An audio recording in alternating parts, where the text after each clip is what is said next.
Hello, Anthony Darby here. I am joined by Darryl Hill. Darryl, thank you for coming on today. Thank you, Anthony. Glad to be here. If you guys are unfamiliar with Darryl, Darryl is the owner of Sunburst Pharm, which is the dispensary in Cambridge, Maryland. And Darryl and I have now had a relationship for about 3 years now, I think. Right? Yeah, at least. Um, we work together quite often to make sure that the Eastern Shore has some of the best dispensaries there, and make sure that we can help each other in the sake of patients. And I've really valued having a working relationship with my competitors close, Yeah. but also I've really valued learning about you and your story. And I think that's the emphasis of having you on today was I wanted to give some folks that may not know your background um, some insights into the man you are and what you've created over just a few short years, right? Because you're a young guy. Yeah, Um, real young. and honestly, I find it incredibly impressive. And when we had the TPAT event in Cambridge right around this time last year, and you were the keynote speaker, I got to learn even more about your background. So the idea is, if you would mind just kind of sharing a little bit about where you grew up, how you grew up, and then probably, I guess, your story kind of starts with football, right? In a lot of ways. Yeah, it's kind of, sort of. Yeah, more or less. I'm a native Washingtonian. Grew up in D.C., Northeast D.C. Went to high school there, Gonzaga High School. And while Go Zags. the Zags. Well, we didn't call ourselves the Zags. That's Gonzaga University. We were just the Gonzaga Eagles. In fact, I don't think we liked the name. Zags sounded kind of hokey. I didn't mean to offense, but go Eagles. Yeah, right. Go Eagles. Yeah. And so I was an athlete there, and I played football. We won the DC Metro championship when I What was a position did you senior. play in high school? I was a running back. You were running back in high school. Running back in high school. Back in the day, running back was the running game was the key to the offensive scheme. There's a lot more smash mouth back then, Yeah, right? yeah. Line up and run, and line up and do it line up again. and go it again. Yeah, pass only when you had to. That was the name of the game. And so I was kind of a young guy. My mother was an educator, a teacher in the system, so she had me skipped a couple of years. So my senior year at Gonzaga, I was just 15. So, were you smarter than your peers? Were you performing at a higher level? Was it just something your mom wanted to show that you could get through this faster? Do you know, Well, that's I think interesting. it was kind of like a little combination of both. I went to DC public schools, and I guess maybe being a little bit on the upper end of the intelligence scale, I was bored. Right. So I was doing stuff like putting thumbtacks in the teacher's chair, stuff like that. And so my mother figured she'd challenge me, she'd skip me up, put me up with some older kids, and finally she took me over to a Catholic school in about the 5th grade. The educator done giving up on public school, so you And just dropped me off with the nuns, and that solved my problem. Sister Regina Perpetua. You remember that across name. I never will forget it, crack you across the knuckles with that ruler. And so I wound up going to Gonzaga, actually, on an academic scholarship. Okay. Played football, was Metropolitan Washington co-player of the year with a guy named Mike Curtis was the other player of the year. Wow. and if you know who Mike was, he was a tough guy. Right. And I can remember we were at the awards banquet, and Mike looked over. He said, and I weighed about $160, right? He said, "You little midget, I don't want to share this award." He said, "If I ever see you on the football field, I'm going to bust your chops." Fortunately, he went to Duke, and Yeah. and I went off actually initially to Xavier University. Really? Yeah, and the reason was I used to telling schools they were trying to recruit me. I had a buddy that went to a competing high school with Ken Price. I said, you got to give him up. And he was a good running back also. But he didn't get because of the city championship and all that. I got more public Accolades attention. and recognition. Yeah, He so was a good ball player. Yeah, he was a good player. And so I said, you give him a scholarship and I'll come. So most of the big players said no. Right. Xavier was like in the MAC at the time. Yeah. They don't have a football program now. They said, okay. So, Ken and I went on off to Xavier. My mother had always wanted me to go to a military academy. She thought that was a great honor and so forth. So you went to college at 16? Yeah. Yeah, I was 16. Damn. Okay. Go ahead.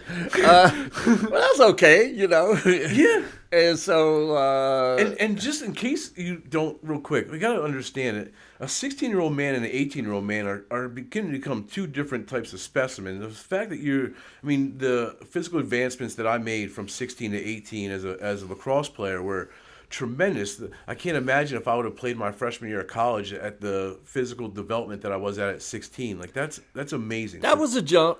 Yeah, that was a jump, and especially when you got to the big time. Yeah. And So you go to Xavier? I was at Xavier, and one day I called my best friend, Ken Price. We used to call each other Apple Pie. He called me Apple Pie, and I called him Apple Pie. And we still do. To this day, if you heard a conversation, you would laugh, because, hey, Pie, what you doing? I don't know, Pie. It's Pie. Anyway, so Pie came up, and he said, hey, you got a letter from the White House, I said, okay. I opened it up, and it says, congratulations, you've been appointed a midshipman, a plebe at the United States Naval Academy. Report to Bancroft Hall, 0800, So was 26 that? June. I mean, you obviously had to go through an application process for that, and you were just, if I get it, I get it, and maybe I'll think about it. But if not, I'm going to stay here. Back then there really wasn't a formal application process. You got appointed by a local politician. That was the main way. Or your father had to be a Medal of Honor winner or something like that.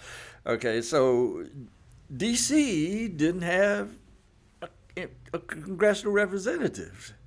So some kind of way, I wound up with an appointment from a black representative delegate, from Chicago, Charles Dawson. Okay. I've never even been to Chicago. Here this guy thinks I'm going to Naval Academy. I went down to his office at Capitol Hill and met him one day, and he said, "Yeah, I'm going to appoint you there, and here's your address, 123 Peach Street, Chicago." I never forget that. And so there I was. I was at Navy, and so they had a tryouts, for the plebe football team, and. Are you 18 now? Or are you still 17. 17. Yeah. Okay. And so we get out there, and they issue pads and equipment to 400 guys tried out for the team. Most of these incoming freshmen at Navy were high school athletes. A good portion of them. That was kind of part of the evaluation criteria. Sure. And you want the strongest and most fit to go to your military academy, Yeah. right? A lot of times those kids represent themselves in sports fields in high school, and that makes a lot of sense. Yeah, it did. And it also helped Create a lot of competition. Yeah, helped there 400 tried out. And so they take about 25 of us and so and give us some football and some shorts and told us to go on the side field and play catch, and the rest of these dudes are knocking heads. They got their gear. And I see this tall, lanky dude running across the field, throwing bullets on the dead runner. Starbuck. Yeah. I said, well, who are you? He said, my name is Roger. I said, well, Roger, you can throw. Yeah. He said, well, you catch pretty good. He said, we can work something out here. So that was Roger Staubach. And arguably one of the greatest athletes, all-around athletes that I ever knew. He played baseball, football, and basketball, and high jumped on the track. Wow. I give you a funny example of one day. One day in the spring, we had football practice in the morning. He pitched for the baseball team in the afternoon. He high jumped in the track meet later in the day, and then played a basketball scrimmage that evening. I said, "That there you go, Roger." You know, it's Tom Brady talk, man. Let's get back to Roger Staubach, man. He seems like, hey, these arguments about goats. Yeah. He was a good one. people forget. I had the fortune of playing with a couple of really good quarterbacks, Joe Namath, for example, and so I'm there, and we had a good team, and back then freshmen couldn't play varsity football, so they had freshman teams. Right. And they used to have this unofficial ranking of freshman teams, and Maryland had the number one freshman team in the country. Navy was number two. So the Maryland Navy freshman game, they moved from where they normally played into the main stadium, sold out the game. That's awesome. Yeah. So we playing, and Staubach and I used to run a Statue of Liberty play, old play where they kind of faked the pass and the guy come around and handed it. First play of the game, I came around in and this big linebacker jumped up and slammed me to the ground. Bam! He helps me up. He said, "My name is Jerry Fishman. I'm going to be your biggest nightmare today." I said, "All right, Fishman." And he was a tough guy. But anyway, I had a good game, a couple touchdowns. And then finally that spring, I figured the Navy wasn't for me. I just didn't like the military. Too structured. You seem like a guy who's got your own kind of flow of things. And I can see that. Did you appreciate your time there? No, I really enjoyed it, and I learned a lot. And it wasn't all that bad. I just thought, plus it wasn't no girls, That was the problem. That was a deal breaker. Yeah, it's no problem. That was a deal. Now they got women there. It was, I said, "Hey, I got to stay here 4 years locked in a dorm with 4,000 men." I said, "I don't think so."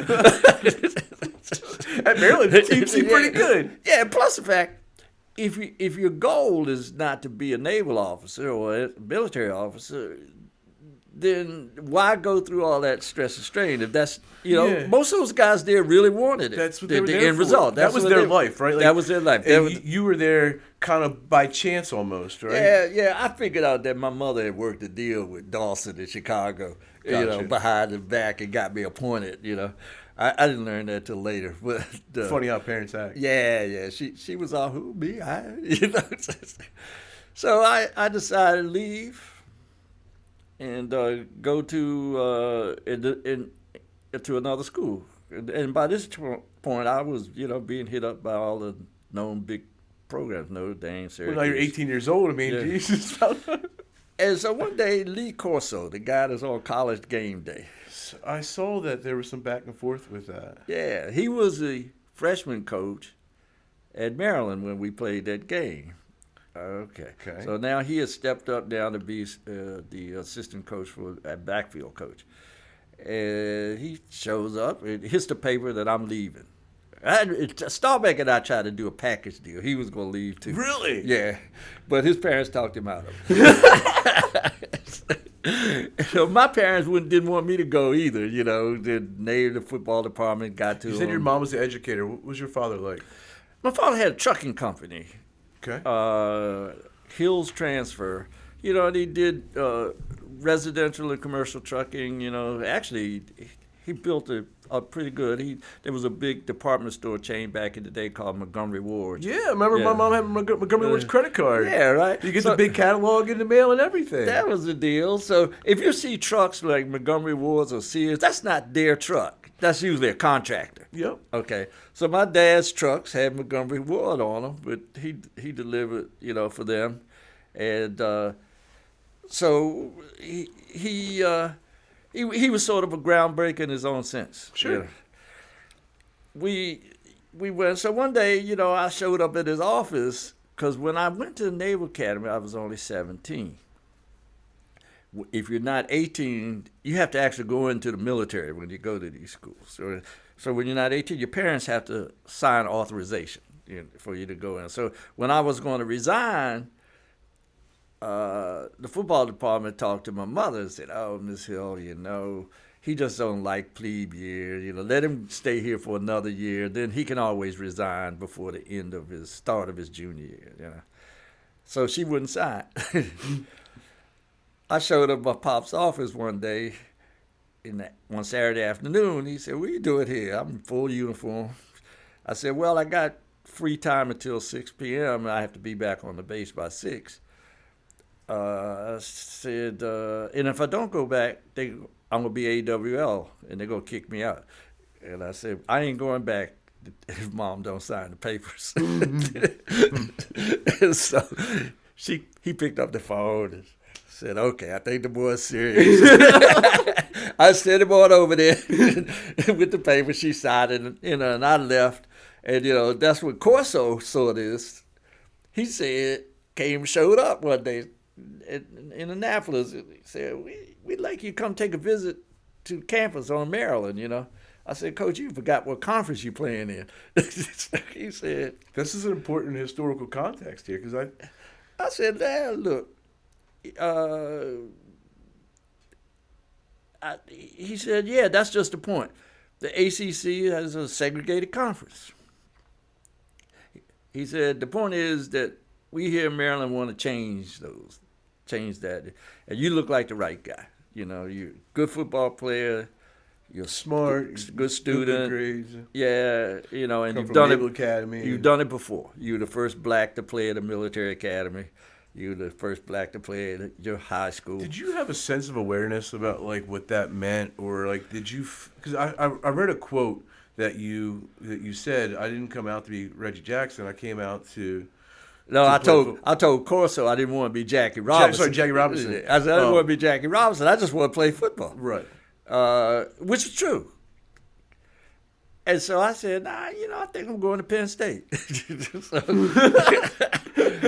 So Corso said, "Oh, that's just because you're scared, right?" Oh, would he say that? That was the right button to push. He challenged you, right? He challenged me. He said, I said, "No, it's not that, Coach. I just, want to have a normal college life, drink some beer, chase the girls and do a little study." I learned how to be so good at football to not drink beer and celebrate these wins, man. You got to have would have some scored fun. 2 touchdowns if you can't drink beer and celebrate I just left Navy because I was on lockdown. So he said, "Well, come and visit anyway." So I come up to the campus. He said, "Well, we got a student athlete that's going to be your escort here," which is how they normally do things. Of course, it was Jerry Fishman. "I'm going to be your biggest nightmare." Now I'm your tour guide. So I said, "Fish, why him?" I said, "Of course." Fishman looked at me. He said, "You know what, man? They don't like me no better than they like you." He said, "I'm a Jew. And as a Jewish player, I've been discriminated against."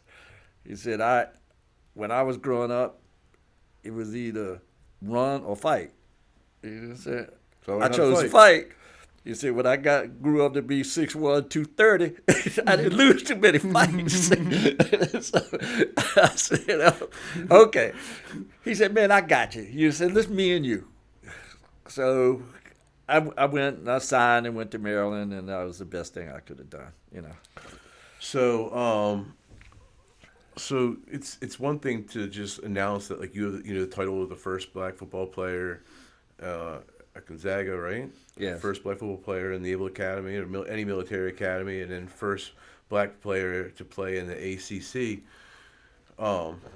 I know you told me a story about when you guys went to Clemson. Is that what was the kind of the first time that you realized that that this might be some trouble?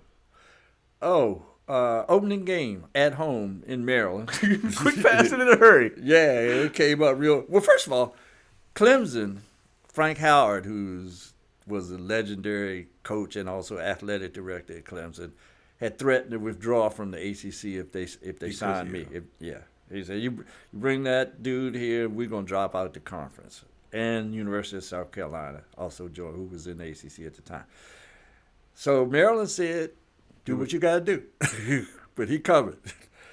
So then Howard said, "All right, Well, you bring him down, he ain't gonna live. He ain't gonna leave alive in one piece. That's how I put it.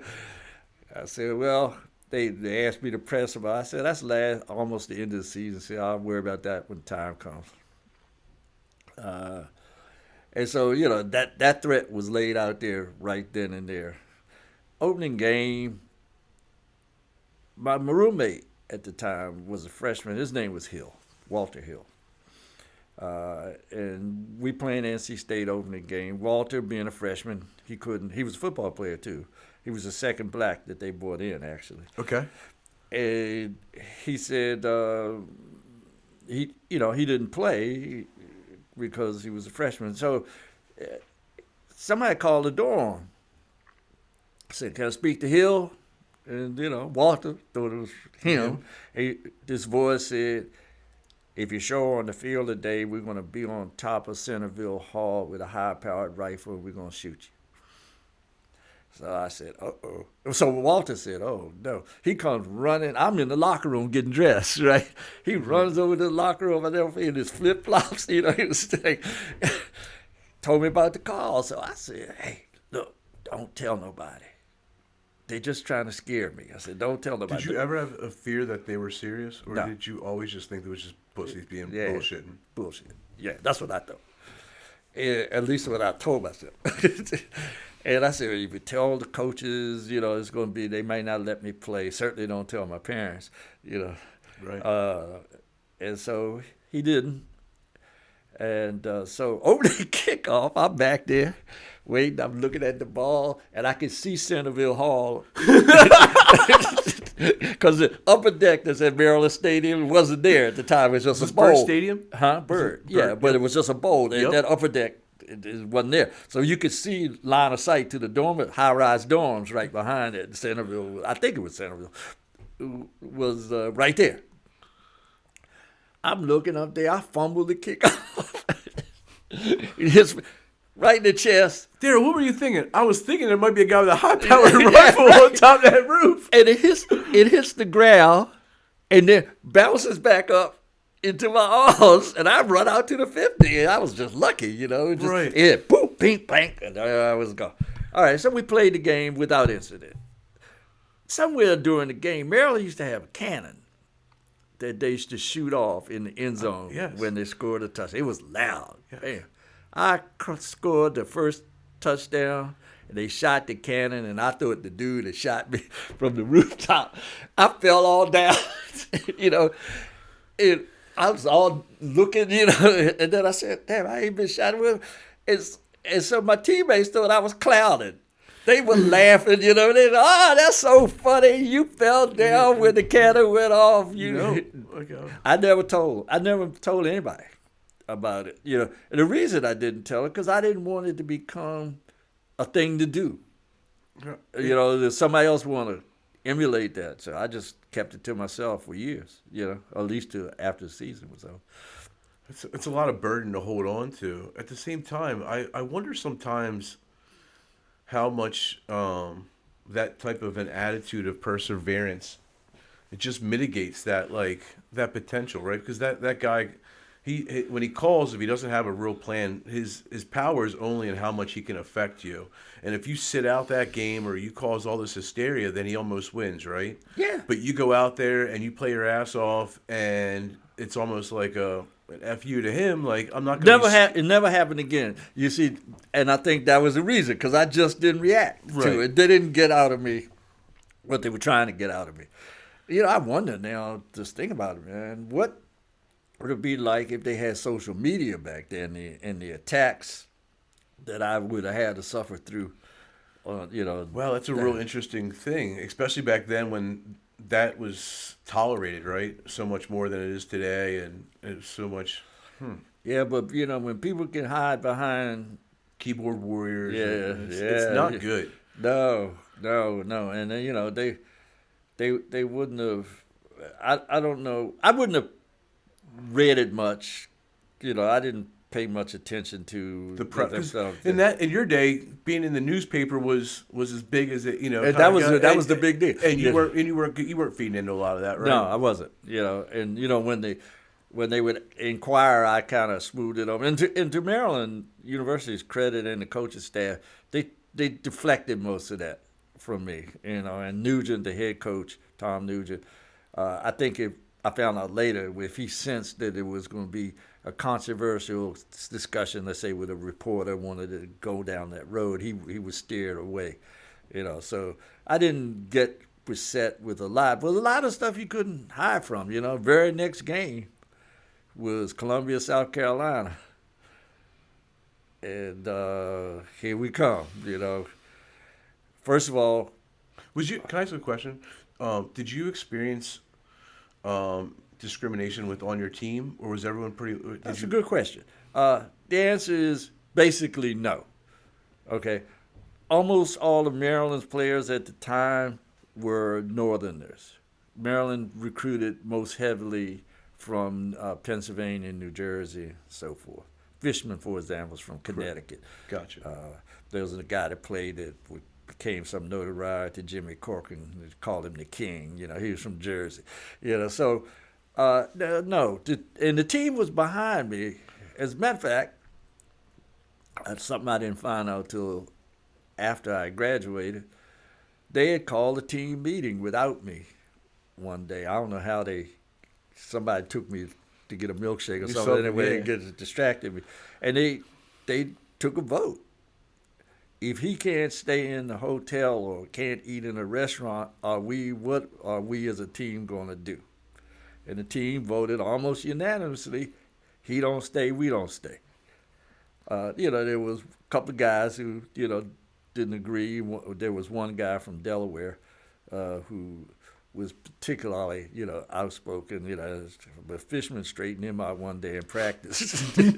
He late hit, as he should. He late hit me one day in practice and knocked him into the attitude adjustment, as we used to call it back in the day. And then stood up. He said, "You do that again, and you're gonna see me another time, and you ain't gonna want to see me the next time." But for, you know, except for that one incident, no, the team was with me. Pretty much behind you. So you guys are in South Carolina, or go to Columbia, South Carolina. We go to some of South Carolina. We couldn't stay in Hilton, where we normally stayed, in Columbia. We had to stay at a little strip motel outside of town. Basically, so that there would be no white clients in the hotel. We booked the whole joint. Okay, you know, it was one of those little cabin kind of deals.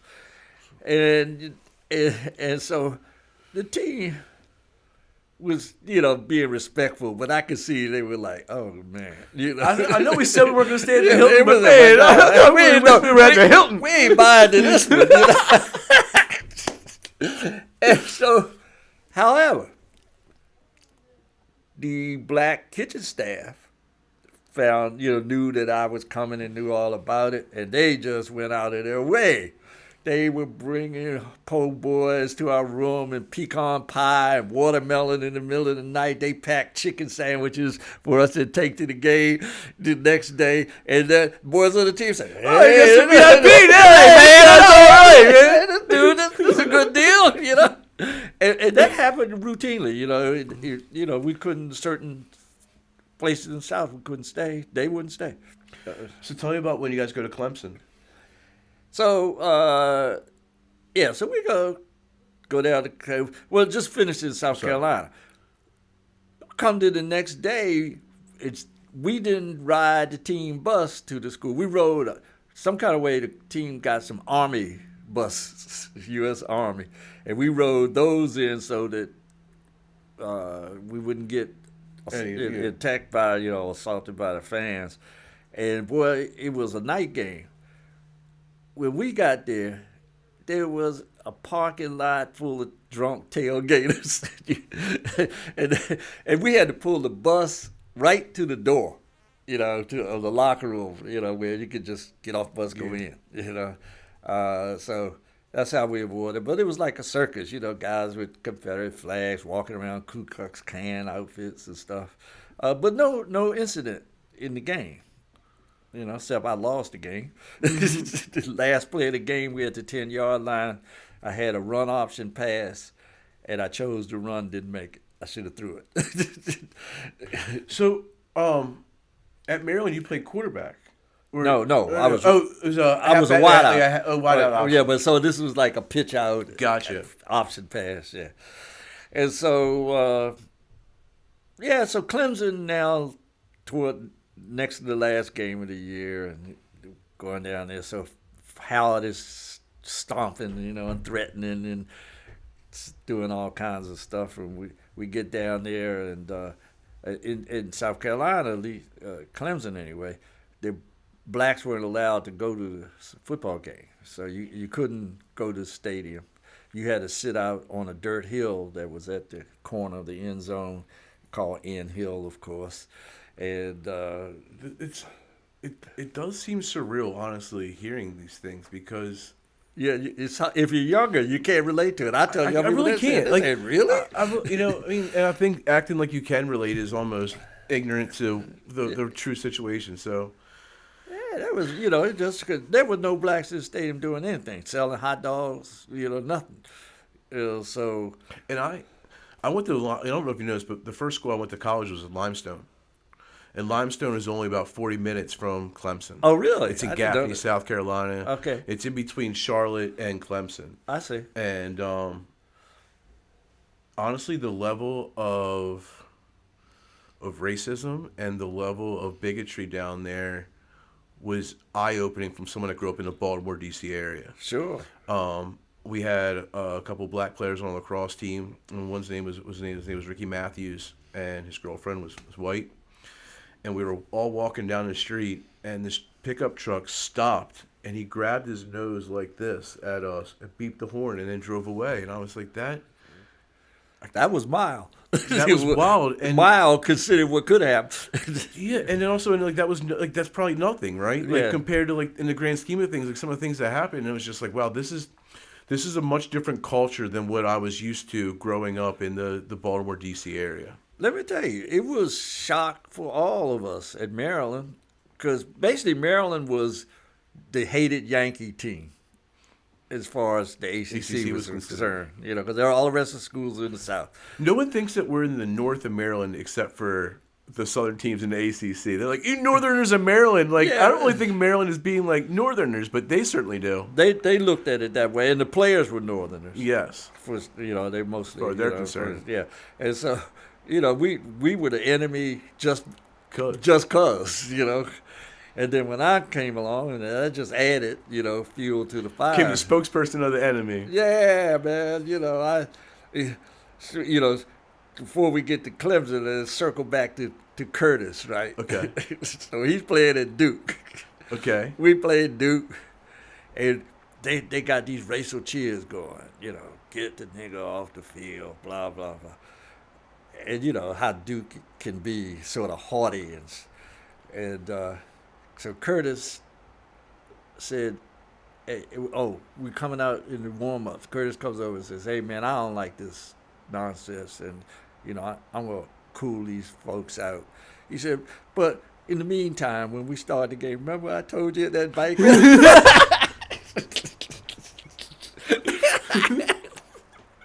I said, I'm going to physically hurt you, but I'm going to make sure these guys shut the hell up. I'm going to shut them up, then I'm going to bust your chops. Well, a similar thing happened down in Wake Forest. You ever see the movie Brian Song? Yes. About Brian Piccolo and Gale Sayers. Well, Brian Piccolo was playing at Wake Forest as captain, biggest, greatest football player Wake Forest had ever had, or one of him, Norman Snead. Yeah. And so they cheering nasty, is really nasty at Wake Forest. Piccolo comes over and puts his arms around me right in the middle of the field.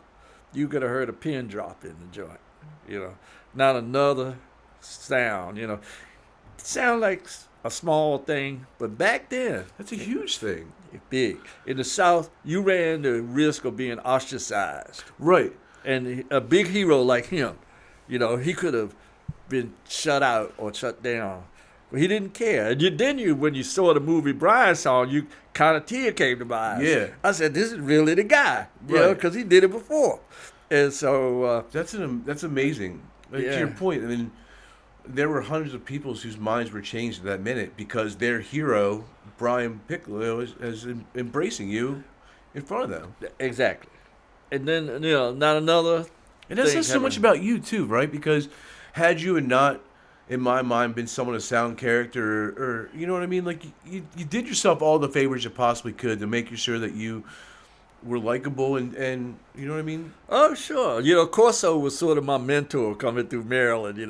He said, I don't want to tell you what to do, but, you got to be on good behavior. Yeah. You can't be out in the public getting drunk. And then one day he said, hey, not my business, but I don't recommend you interracially date. So I didn't pay any attention to him, but he told me. He did mention that one time. He brought it up. But anyway, so Piccolo was cool, but then getting back to Clemson, I'm warming up for the game, and it's funny because with the warm-ups, first of all, they had a turtle hanging from the goalpost on a hangman's noose, right? And the hands and feet and face of the turtle had been painted black.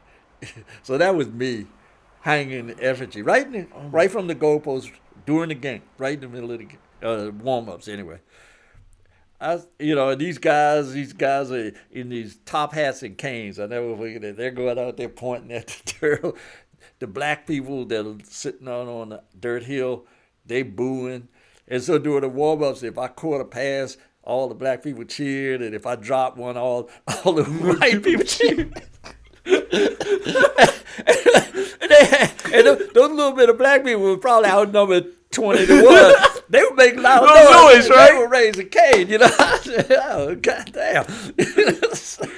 Quality, not quantity. Hey, I get up and I go to the in the locker room, and one of the managers come and during the warm-ups and said, look, come with me. I come out to the side gate, there's my mother out there with a ticket.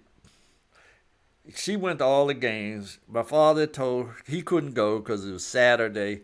That was payday for his business. He couldn't leave. She had promised, I ain't going to Clemson, She went to Wake Forest. She went to Duke, so forth. There she is. Some smart-ass little gate ticket guy wouldn't let her in and was being abusive. I get out there, and there's a couple standing with my mother. And guy introduces himself and says, I'm Dr. Robert Edwards. I'm the chancellor of Clemson University. He said, I'm going to straighten this dude out right here, and I'm going to take your mother to our box. She's there with his wife, Louise, and you go play, And so Louise says, yeah, and go, show him. So I'm mad now. So sometimes the energy gets there. I get there, the game, so I enter the field. They already out there. They booing as soon as I came out the locker room. And I had a good game. I set an ACC single game passing record that stood 27 years. Woo! Yeah, so I was pissed. I bet. But what happens is, what I learned from all of that was football players, I never once was called a name by a football player on the field. I see other movies and other stories about other blacks where this happened. That didn't happen. They hit me hard and roughed me up, but that's to be expected. Good players just get a little more attention. Get a little more attention. That's all. But no late hits, no gouging in the pile up, and nothing like that. And so the Clemson players had been worked into a frenzy by Howard, So they were batting me around like a ping pong ball, And the coach just kept throwing. Corso was the offensive coordinator. He kept throw it to him. I kept catching them, and they were whacking me. By the third quarter, I was in the pile-up, and I looked over one day, and I saw one of the Clemson players go like, thumbs up. Then they started, quietly congratulating me. So what it was, athletes kind of have a camaraderie, I couldn't agree more. They didn't like that circus. One of the guys said after the game, when we were walking off the field, in a southern drawl. He said, "Yeah, brother Hill, we just want to come and play a football game. We ain't like all of this, sideshow that's going on." And I never forgot it. I went down to Clemson, invited me down for the 50th year anniversary of that game Really? as their guest of honor. I'm out at the field before the kickoff, with press cameras, and the interview was there. And I'm not paying attention to what's going on. I got my head down, and I hear this rumbling, like, and I looked at, asked the TV guy, I said, "What's that noise?" He said, "Oh, that's 85,000 people giving you a standing ovation." I said, "Holy." So I'll never forget that day. I saw a statue of Robert Edwards, the chancellor. And the chancellor had told my mother the next morning when he took her to the train station, said, "Your son took down the barriers of segregation on the football field yesterday." And he said, "Tomorrow morning I'm going to take down the barriers of segregation in this entire university." He ordered every white-only colored sign on the bathrooms, the cafeteria, and every place else on campus taken down. Damn. Yeah, that morning, Monday morning. And I said, holy shit. So now that's something to think about, and that's something I was proud of. You should be, and it's interesting for me to hear stories like this, because oftentimes, and I've had a chance to interview some folks that have made incredible waves from their presence. They're not always mindful of the impact. Like for you, it was more about, in my mind, they treated my mom bad. They treat this, and I'm gonna go out and play. But literally 50 years later, the 3 hours of decisions that you made that day and how you acted are still being recognized. It's huge. Well, there was a guy that was in the president's box at that 50th anniversary game. He came up to me. He said, "I was a student when you played here 50 years ago," and he said, "You changed my whole idea." He said, "We found ourselves rooting for you later in the game." He said, "Then I thought about it." He said, how do you hate somebody on Friday and cheer for them in the game on Saturday?" He said it was always a burden as a Southern racist attitude to have so much to hate. have that unnecessary and really unbounded hate. He said, he made me think. He said, what's the point of this? And so I think sports has had a big role to play in racial relations. So not to just pivot all about that, but I think it's one of the true natural ways that we come together as different people is putting on that same uniform.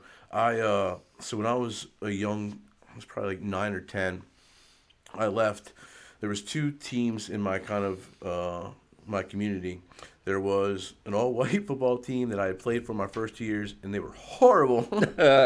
Horrible. And then, quite honestly, the local police department had started a PAL league. Right. And they needed some more players. And they asked me if I would come play for them. And I found myself it was myself, the quarterback, and I think one other kid who played on the line. Were the only 3 white kids on the team. Oh, that was an interesting experience. It was an interesting experience, but it was the after practice going to their house or having them come to my house, and it was about, I wasn't trying to actively learn more about people that were different from me or actively trying to learn about race relations, but we were just kids on the same team with mutual interests, learned about each other. We loved football. We were trying to beat the same teams, and that was. Where'd you grow up? Pasadena, Maryland. Okay, Pasadena. The Yeah. Pasadena I always Chargers. used to be fascinated by that name. You get this image of Like the Rose Bowl. California. Yeah, right. Like, what the hell? No, it is not that. Yeah. Well, Pasadena is nice. Pasadena Chargers were actually out of like Freetown, closer to Glen Burnie. Uh-huh. And we were good though. And You were good, yeah. And but my point is that I think that through working, through sports, through these commonality of goals, and folks getting to work together. That's really how some of these barriers get broken down. And to your point, there's a lot of folks that was ingrained in them to have this hate, and if you can open their eyes and show them some things, it goes away. That's what this guy told me. He said, I was raised to hate. And I was raised that, African Americans were inferior. And he said, my instincts told me that wasn't right, but I never saw anything, and the few blacks that I did have contact with had been forcibly uneducated and so forth, so they didn't do a lot to change that image, And then I see you, and he said, it made me think, well, wow. That year, that September, that was November 1963. In April or March of 1963, Harvey Gantt was the first black to go to Clemson. And the blacks on campus, that while I was playing that game, was still under National Guard protection. I mean, so that's how tough it was, down there at the time. Did you ever get to meet Harvey? I haven't, and I really want to. I lost track of it till then he ran for Congress. The story, with Michael Jordan and all that. I didn't know that. You didn't know that story? Yeah. Well, he was running against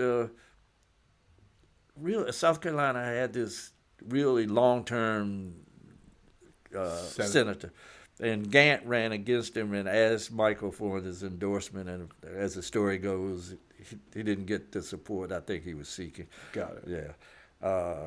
But that I don't know. Sure. What was going in and out about there. But Gantt was there that same year. So Clemson wasn't necessarily a bastion of liberality at the time, but they certainly were friendly and gracious. This last time, the time I went down there 50 years later. That's wild. So, to speed things up in your life a little bit, another piece that I find really interesting in terms of being kind of a breaker of norms is you went and did business in Russia for a little while, right? Yeah. And as you mentioned, being African American in the South is one thing, but then being in Russia is a whole new world, right? Hey, in Russia, the thing that struck me the most, in most of Europe, but particularly Russia, was they didn't see me as a black person or African American person. They just saw me as an American. That's the way they treated me. Okay. I'm an American businessman, so they were coming to me with all kinds of deals. Russia, when the communists, I got there just when the Iron Curtain went down, perestroika, and so now it's switching from communist to free market capitalism, quote unquote.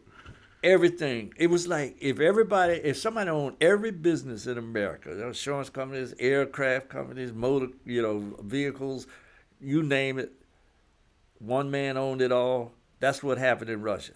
And then once, all of a sudden, that one man said, it's all for sale. So you could buy a business in Russia if you had enough capital to keep the doors open. And so I bought business. I bought an optical company, and I imported cars, a whole bunch of Jeeps to Russia. I tried a lot of different things. I found out one thing. If it didn't have to do with war, Russia couldn't make it.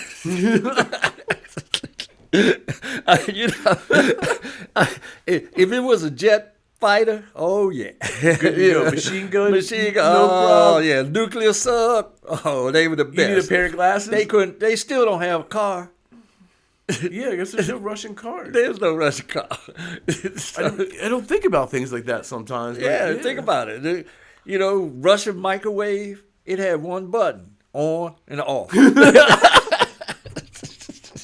They didn't do much. And so I finally figured out, well, if I'm going to go into business in Russia, it wouldn't be for manufactured products unless it was, Did you go there by yourself? Where? Russia? Live there? Yeah. Yeah. Just you by yourself, or Yeah, I mean, I had my business partners, but I didn't live there. I partially lived there, so Got you. I would go a couple of weeks every month or two. Got you. But I had an apartment, and I had a translator, full-time person, translator, executive assistant who took care of things. But I loved it. I mean, so I found out one day I was on an airplane. Guy said, "Man, you need to go into natural resources." He said, "That's what Russia got a lot of." So I said, "Yeah, that's not a bad idea. That oil and gas, too big. Mining, too capital intensive. Problematic." I'm looking out the window of the plane and I'm flying for 5 hours from Moscow to where my office was in Boryati. Nothing but trees. I said, "Oh, Russia." And then I found that Russia had 40% of the world's softwood timber reserves.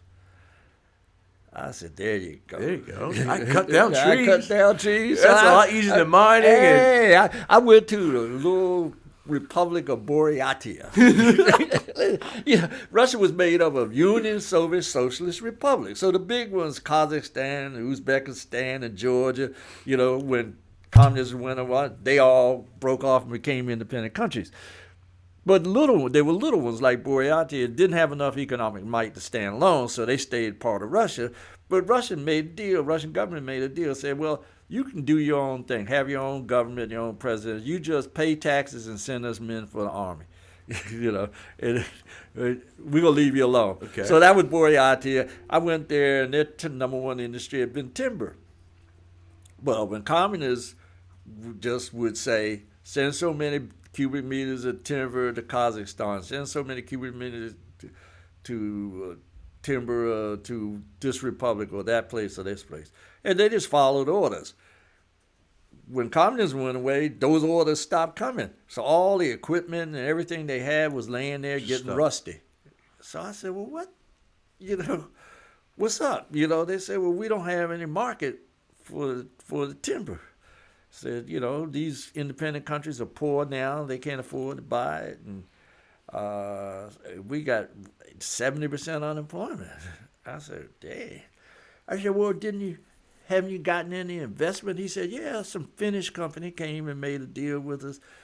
They got these machines called lumberjacks.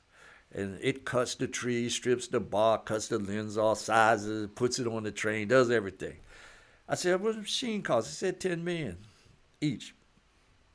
I said, "Well, what's the investment deal?" He said, "Well, they give us the machines, and all the money that we make from selling the timber go to pay for the machines first." I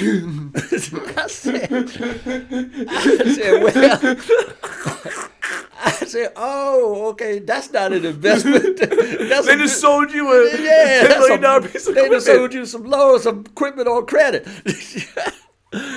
I said, "Look, give me $10 million and we'll go out here and buy some chainsaws and cut down these trees by hand the old-fashioned way. And that'll solve your problem and your unemployment problem." We did just that. Wow. Yeah, I went to Malaysia and found some investment capital in Amsterdam and Malaysia, bought it back, bought them chainsaws, and I had a big timber company there. That's awesome. Yeah, so that was pretty cool, That is pretty cool. And then in the process, we were, the trash that you get from the timber process, we would make it into pulp and sell. And we were selling pulp to a Chinese company, Ideal. To make paper, textiles? Paper and boxes, Yep. right? Ideal made basically a box company. So they came to me one day and said, "Look, we want to sell our boxes in America."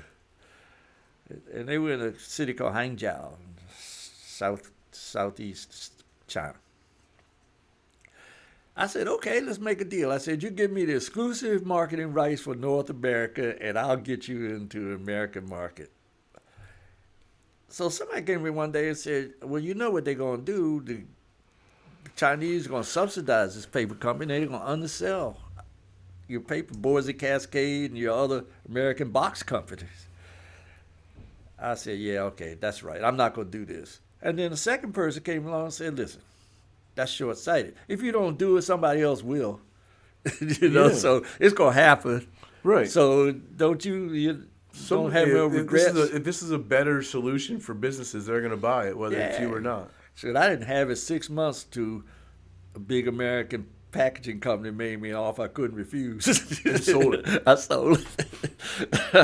So that's the story. What's the most, like, out of all the companies that you've been a part of, what was your favorite? Probably the timber company. I had a company in Brazil I liked, to where we would recover timber from the bottom of the Amazon. That's a lot, but an interesting story. But essentially, hardwood doesn't float. So to get it to the mill, You gotta dive and get it. no, they would cut the trees and they would lash them onto softwood trees and then float them down the Amazon. Got it. In the process, a lot of the stuff broke loose, and it was tons of rosewood and teak and stuff on the bottom of Amazon. So I had a company, we went and pulled it up. It was there for the taking, you know. We pulled it up and sold it. The only reason I got out of it was we couldn't fill orders. So if you wanted so much teak, let's say, I didn't know what was down there. Your supply chain is a little rough. It depends what we find. It was hit and miss, yeah. So, but it was fun, you know, and I enjoyed Brazil, yeah. So you got into the cannabis industry at the same time I did with the initial application process in 2017. Is that when we did it? No, it was earlier than that, 15. 15. The fall and winter of 15 is when those applications were right. submitted. Yeah, It doesn't seem that. It seems crazy. Yeah, we've known each other, I guess, a lot longer. You know, long time. Yeah, longer than that. Yeah. That was your entry into the cannabis industry, right? You had no dealings, or have you had previous history in the cannabis space? I knew nothing. You know, I knew nothing. I was at a football game in Maryland one day, watching a game with the late Senator Mike Miller. Yeah. And Mike said, "Hey, Darryl, you know, we just passed the law in Maryland, you know, authorizing cannabis." Yeah. He said, "What are you doing?" I said, "Well, I sold my paper Fox company." You know, I was working for the university. You know, you were right. You were doing like alumni. I was relations. I was director of major gifts. Basically, they hired me to hang out with the big donors. That was a fun job. You know, only job I ever had, by the way, in my whole life, except as a lifeguard in high school. That's phenomenal. You've always worked for yourself. Always worked for myself, and so.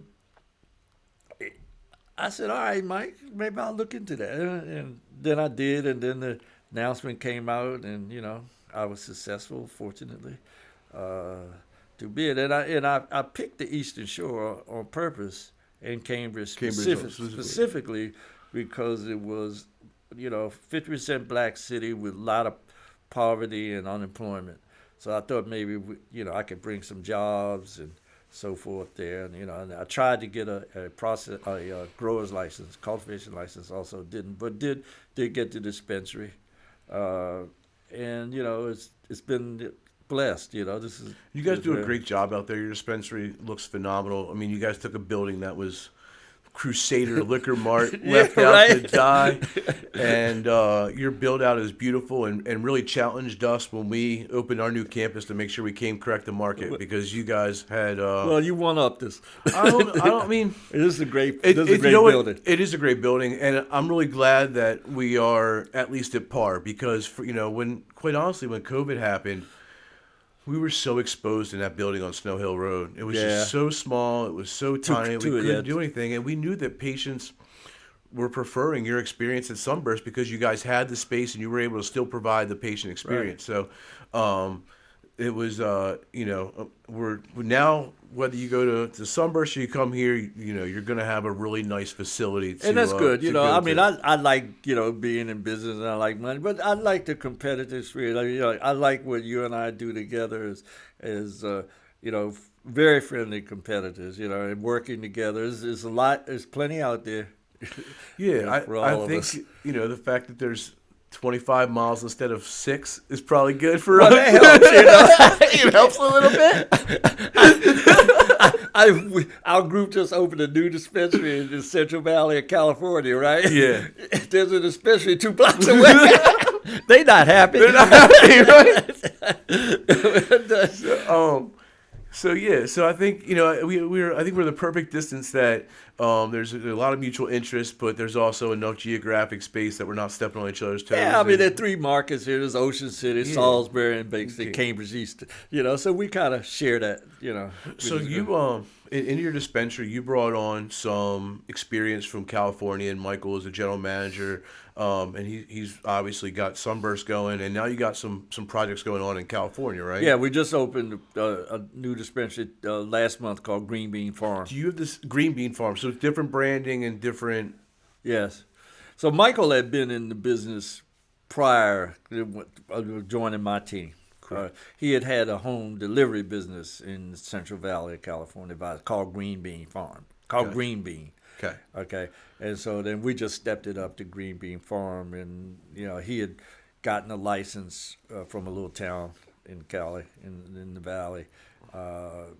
And so he asked me, listen, I got this license, but I need the capital to build it out. So, I found some capital partners, and we got. Which is what you do. Yeah, so basically what I do. Yeah. And so, yeah, I stay, Michael and Sharon Morrison, assistant manager, they run the show down there, and I don't get heavily involved in day-to-day operations. Yeah, honestly, I'm at the point now where Cody knows more about the day-to-day stuff than I do. Right. For me to be able to do things like this, take on other projects like I mentioned that we'll be pursuing this year. We're working with a vertically integrated licensee in Delaware as well, doing some consulting, and I'm really blessed that I have Cody to be able to hold down forts so that I Aren't can you go still and in the talk. hemp business? We are. Okay. We still are selling CBD products through Peninsula Holistics. Okay. We actually are going. We just added Mana dispensaries in Middle River and Edgewater to our good. reseller list. It's actually picked up a little bit. It was like a lot of things. The pandemic put us in a kind of a weird spot. Sure.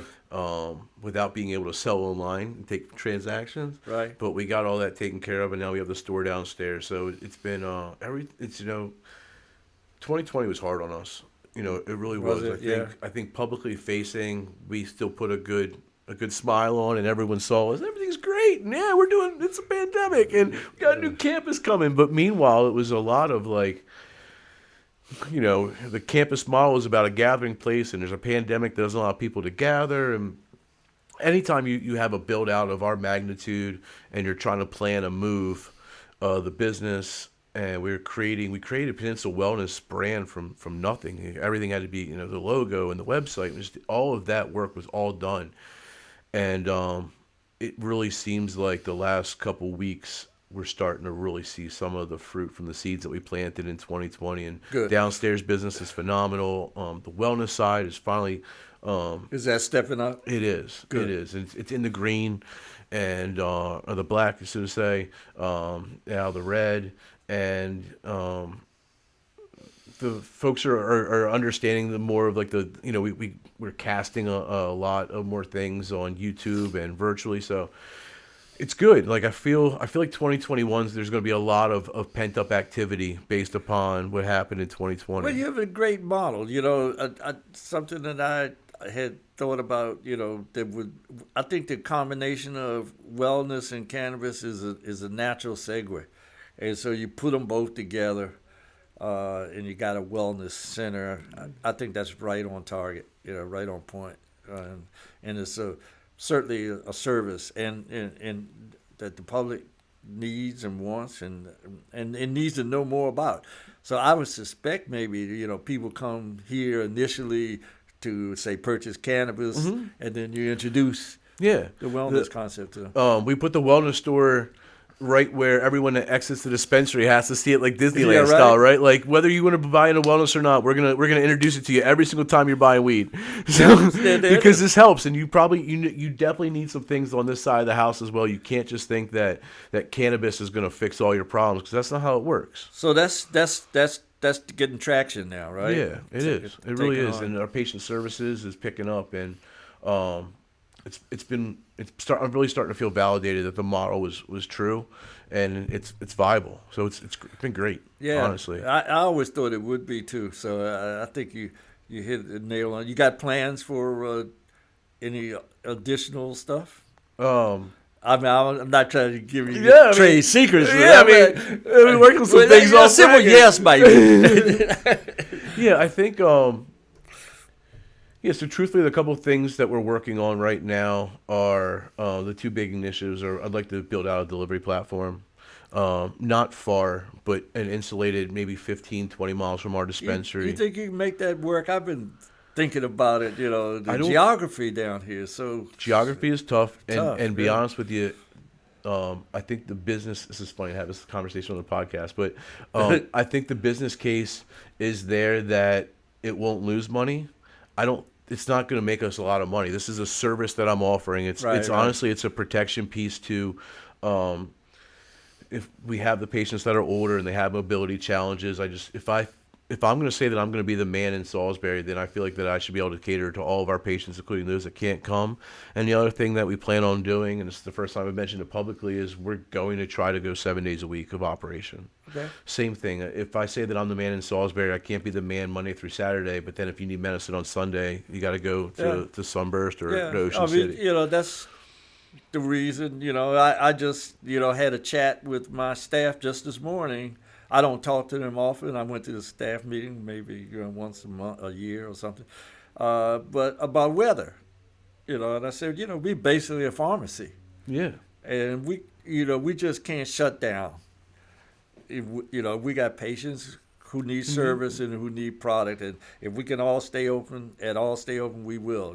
So Yeah, that's how we feel. And when COVID happened, I had the same conversation. So look, I know that times are scary, but you guys are deemed essential employees, and we are essential, and we have to stay open. Like it's our responsibility. yeah, that's right. And I that's, wanted them to understand that. And I said, well, if you live in a remote area, then we'll consider that, man. Yeah. But.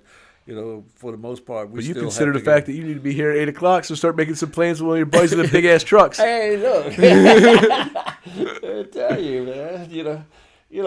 What? One thought that I've tried to do is this. I don't want to take too much time, but I wanted to talk about equity in cannabis and diversity. Please. Okay, so I've been kind of on the forefront of that here in Maryland. When the first round of licenses were issued, we bid all three.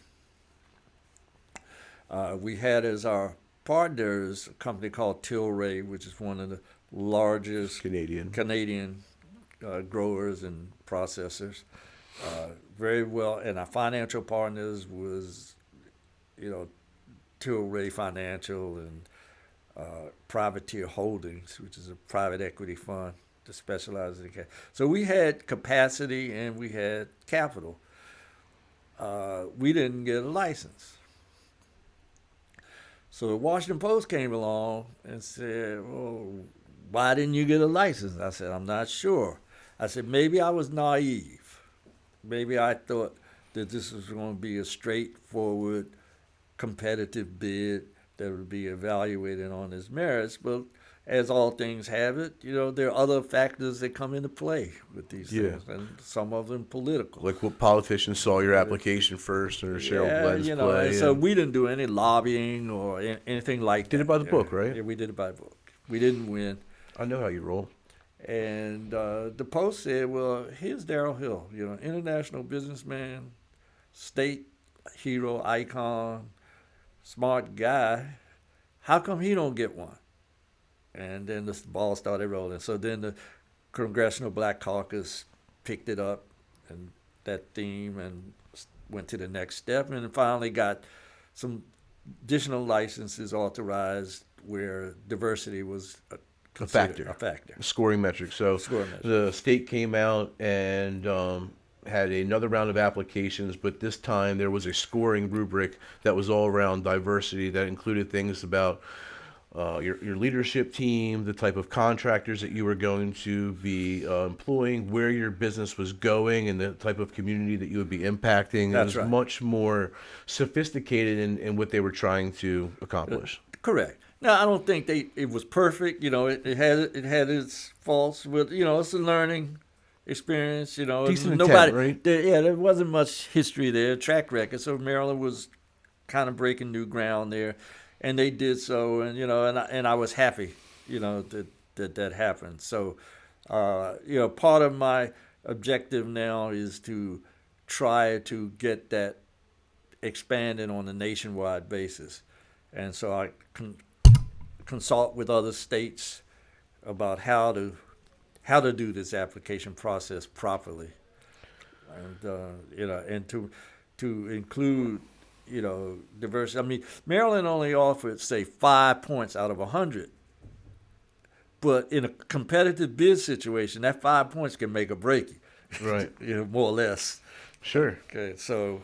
And there was a lot of reviews on those applications because, unfortunately, you're always going to have rich white guys that are going to try to prop up African American minority groups and Oh try. yeah, they're going to try to put the front companies up there, and that's the hardest part is for the state to siphon out what's a real minority owned and operated company. Yeah. So And as someone who's working with a group right now who's, a lot of these Canadian companies came in like vultures, oh man, and it's they had deep pockets. it's odd to me that like the state of Maryland puts this puts this effort out, an initiative to try and get more minority ownership and to get more diversity within the ownership teams. And it seems like there's a Canadian partner on white Canadian partners on almost all these applications in some way, shape, or form. Yeah, well, you need the money, Capital, right? You need the capital. But I don't need to call names, but there's some black companies out there that I think are real legitimate companies. Arrington Harris Company Yes. and others, for example. Viola, right? Viola, Right. They're real, and They are. they're run by real live, brothers, People of color, right? yeah, who can manage it, who can not only manage the money but manage the operations. Okay, and there you go. Controlling the checkbook is the most important thing. So all of these companies that had these management agreements, where they had some minority guys and they had some management agreement with a big multi-state operator or a big Canadian operator or a big public company, it's questionable. It is questionable. Yeah, but it's a tough challenge. But it's also for the a challenge to weed them out. It's also a challenge because even if you are let's take race out of it. Let's just say you're a solid business person. No matter what your situation is, raising capital in cannabis is not easy because you just don't go to the bank.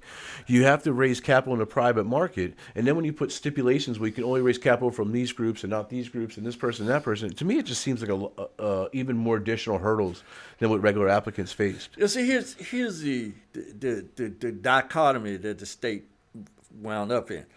It says, well, we want you to not be affluent.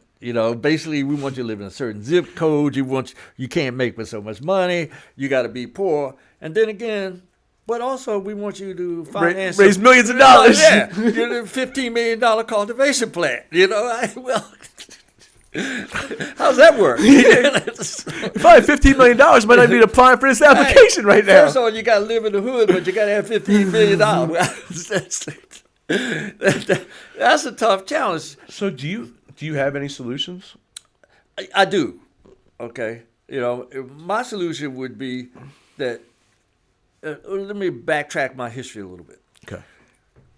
Back in the 1980s, there was a law passed called Section 8A.